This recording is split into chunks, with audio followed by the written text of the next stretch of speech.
Drama series गुलाम बादशाह सुंदरी की आने वाली केस बहुत मज़ेदार होने वाली है, क्योंकि अब गुलाम तो सुंदरी को हासिल करने के लिए हवेली पर पहुंच चुका है। लेकिन बादशाह भी इस सारे मामले से अब बेखबर नहीं है। वो शादी पे ज़रूर गया है, लेकिन वो इतना बच्चा नहीं है कि वो सुंदरी को छोड़ के खुद बाजार जाता रहे। अब उसने अपने गार्ड को कहा है कि ना कोई बंदा अंदर जाए और ना कोई बाहर से बंदा अंदर आए। ये सुनने के बाद तो अब गार्ड भी बिल्कुल अपनी गन लेकर खड़े हैं कि कोई किसी की तरफ ना आ जाए। लेकिन गुलाम भी छुपता छुपाता आखिर सुंदरी तक पहुंच जाता है। और जैसे ही वो देखता है कि सुंदरी वहां पे मौजूद है, तो वो उसको देखकर खुश हो जाता है और उससे कहता है कि आखिर देखो वो दिन आ ही गया कि मैं तुम्हें मिलने आ गया हूँ और मैं अब यहाँ तुम्हें एक मिनट भी नहीं रहने दूंगा।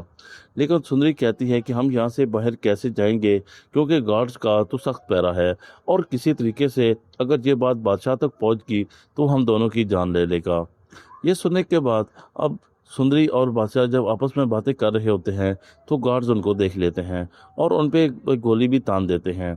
ये सब कुछ होने के बाद अब बादशाह पूरी तरह जख्मी हो जाता है और गार्ड्स इस तमाम वाक़े की मालूमात बादशाह तक पहुंचाते हैं और उससे कहते हैं कि बादशाह, हमने गुलाम पे गोली तो तान दी है और सुंदरी भी हमने पकड़ ली है, क्योंकि वो उसके साथ भाग रही थी।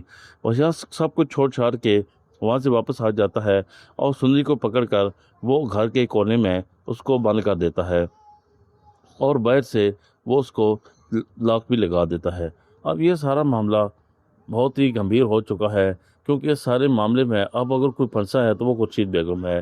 क्योंकि खुर्शीद बेगम तो ये चाहती थी कि सुंदरी जब बादशाह गुलाम के साथ चली जाएगी तो कोई ऐसी वजह नहीं बचेगी कि वो अब बादशाह से के सामने ये कहे। वो तो कहेगी कि मैंने तो अपनी बेटी का रिश्ता तुम्हें देना था, लेकिन वो अब हमवक्त भाग गई है, तो इसमें मैं क्या करूं।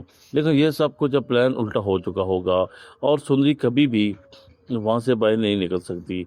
इस तरह ये ड्रामा आगे चल के बहुत इंटरेस्टिंग हो जाएगा, क्योंकि अब बादशाह के वालिदैन भी कभी भी ये नहीं चाहते थे कि वो किसी तरह भी अब उनकी ज़िंदगियों में सुंदरी आ जाए।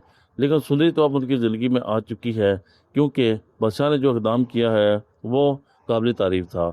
लेकिन साथ में जो कुछ गुलाम के साथ हुआ ये बहुत ही बुरा था, क्योंकि गुलाम और सुंदरी की मोहब्बत बहुत ही मजबूत थी।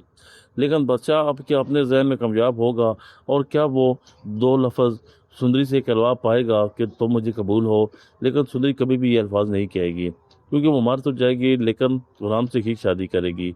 और बादशाह अब इस नैज पे पहुंच चुका है कि वो जिस तरह जानवरों को ट्रीट करता है वो अब सुंदरी को भी ट्रीट कर रहा है और उससे कहता है कि अगर शादी इसकी हो भी गई तो उसके बाद ये आहिस्ता आहिस्ता मुझसे मोहब्बत करने लग जाएगी। लेकिन खुर्शीद बेगम ने मुझे साफ बता दिया है कि वो और लड़कियां होंगी, सुंदरी ऐसी नहीं है, क्योंकि वो आशिक अली की बेटी है और मैं उसको बहुत अच्छी तरह से जानती हूँ। रिव्यू अच्छा लगे तो लाजमी लाइक कर दीजिए और बेल आइकन को दबाना मत भूलिए, ताकि हर नई वीडियो का नोटिफिकेशन सबसे पहले आपको मिल सके।